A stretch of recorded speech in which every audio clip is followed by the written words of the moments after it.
Unlimited Memory by Kevin Horsley.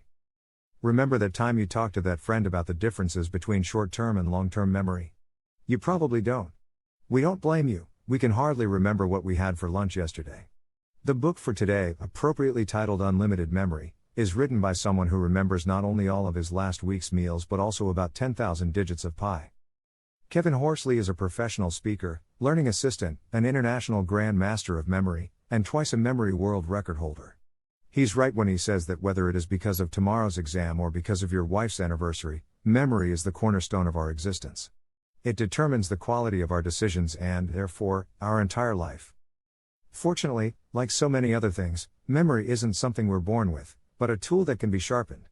Therefore, Horsley's very actionable book offers many different ways on how you can do this. Let's have a look at the most attention-grabbing ones. Nothing is more important than concentration. Your memory's been failing you lately. Or, worse, ever since you can remember? If you answered yes to at least one of the questions, according to Horsley, it is most likely your fault. If you want to become a great athlete, nobody would be able to convince you that you can achieve this by not training daily. You don't just wake up one morning and expect to be allowed to do surgeries. Evento find yourself a nice home, you spend weeks or months browsing the internet and visiting houses. Then, how is it that you expect to have a great memory just like that? No matter what people say, your memory competence is not God-given. You need to acquire it through well-designed and time-tested methods, not to mention months, even years, of practice. Moreover, it all starts with concentration. Concentration, writes Horsley in one of the most interesting definitions of the word you'll ever read, is made up of many small choices consistently practiced. The meaning of it? Concentration is not an abstract entity but the result of your choices. In other words, it is wrong to say that you don't have concentration. The truth is, you've made the wrong choices when you could have made the right ones. The best advice I ever came across on the subject of concentration is, wherever you are, be there, said once American entrepreneur and motivational speaker, Jim Rohn. Horsley couldn't agree more. Furthermore, he has 4 pieces of advice for you based on this idea. 1. Take control of your inner voice. We all have a little inner voice, and unfortunately none of us can resist it. Consequently, it has a massive influence on our concentration and our lives. If you give yourself bad commands, then bad things will happen, Horsley writes. You are constantly talking to yourself, but the only problem is that you catch yourself doing things wrong. Start to catch yourself doing more things right. 2. Stop multitasking. It's likely that, in some not too distant future, humans will evolve to be able to multitask, but, at least for now, it is a myth and does no good. According to neuroscientists, multitasking both slows your brain by half and increases the chances of making a mistake. The main culprit for this? Facebook, Twitter, Instagram. In other words, it's not that you don't remember well. You're just not concentrated enough to first learn the things to recall them later. 3. Know what you want, the pick method. Most of us are usually incapable of directing our minds appropriately. In other words, when we approach any type of information, only rarely do we know what we want out of it. Horsley has a solution to this problem, the pick method. Purpose: you can't concentrate on anything unless you have given yourself a goal to be interested and curious about it. Purpose-driven activities are the only ones that make sense to our brain. So, don't start learning French just for the sake of it. Start learning the language, because you want to read Victor Hugo's Les Miserables as it was originally written. Interest: your mind never wanders away, notes Horsley. It only moves toward more interesting things. That is, your mind is alert, disciplined, and focused on the things that are highest on your interest list. It tends to hesitate and procrastinate about the other stuff. So, get interested in things, you can force yourself to do that, and your brain will start remembering them. Curiosity: as Tony Robbins suggests, curiosity is the ultimate cure for boredom, and there are so many things to be curious about. So, stop asking yourself questions such as why do I have to read this book? And start asking something more instigating, such as how will this help me? How will this information make me more significant? 4. Eliminate worry. Eliminating worry is the final topic Horsley suggests you should do before you start applying his memory methods, and start your journey toward becoming a memory master. The reason is compelling because, just like memorizing, worrying is a very creative engagement, and you don't need anything taking up the available resources. Almost all worries are the product of what-if questions, and are movies that you direct and edit yourself. Instead of inquiring this, start asking yourself what would I do questions. That, alone, hinders creativity, makes the process of worrying more rational, and it results in more peace. Learn to practice peace because if you have no attention, you have no retention, concludes Horsley. To memorize, you need to be creative and connect things. Now that you're concentrated enough to memorize things, it's time to start learning how to memorize them the right way. Because there's still some way to go from being focused to remembering stuff. As always, a little creativity helps. Bring information to life, the C principle. The C principle helps you remember better because it actively engages the full potential of your brain. The 3 letters from the acronym stand for senses, exaggeration, and energize.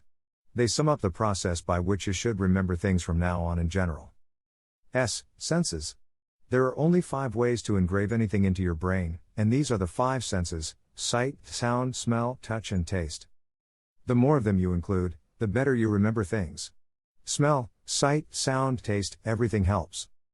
E. Exaggeration. What is easier to remember, a regularly shaped potato or a potato shaped like Jesus' abs? Well, use this to your benefit, exaggerate in the face of logic. If you can, overstate with humor as well. The more illogical and amusing your images are, the less likely you'll ever forget them. E. Energize. To energize is to give your static images some action. Action makes everything more interesting. Just think of it in this way: would you rather watch a slideshow or a movie of your holiday? Even better, is it more engaging for your imagination to watch a horse standing still or one that gallops through a field? Use your car to remember, the method of loci. Okay, you may say, I don't have any problems remembering images of isolated things. How about lists of things? It has to be a bit more complicated than using the C method. You should still see things to remember them, but the more of them are, the better it is to place them somewhere.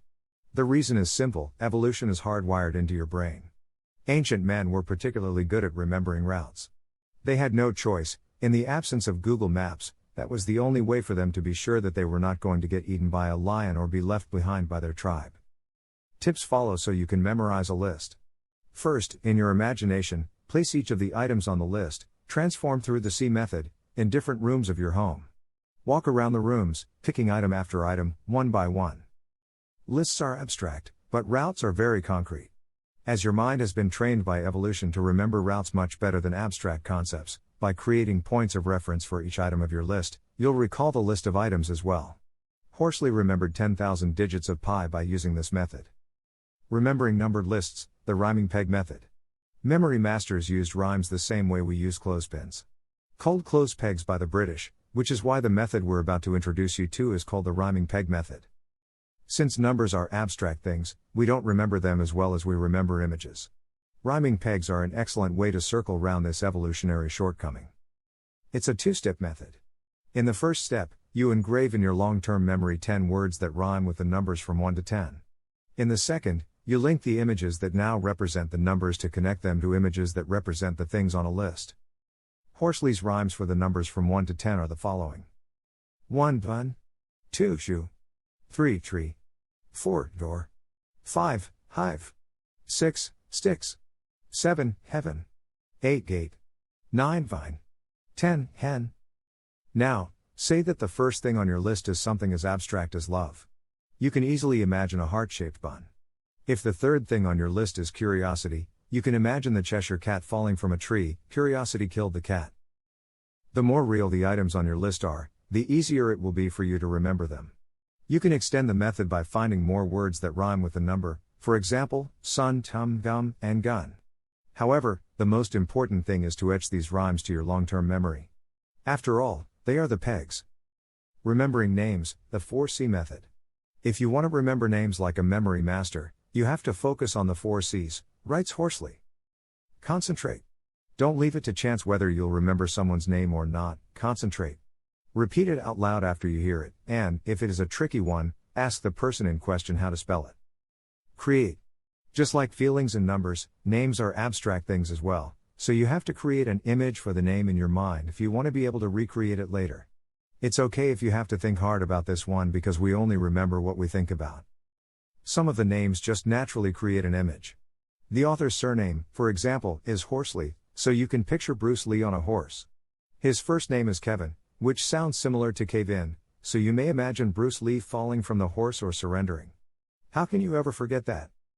Connect. All learning is creating a relationship between the known and the unknown, reminds us Horsley. So, don't just let the image float in some deserted area of your brain.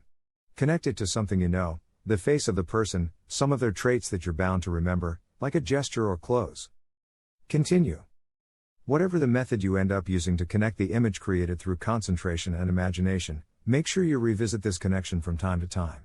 Even if you're capable of remembering everything, you're bound to forget all of it in 2 years unless you repeat it. After all, it's not like you remember anything from high school. Unlimited Memory is a book filled with loads of practical advice. Therefore, no theory here and no complicated fact sheets. Many of the strategies work. While reading, try at least some of them, and don't complain, challenge yourself not to be tempted to do so. When these methods result in something as essential as memory boosting, you've got to give the author more than just the usual credit.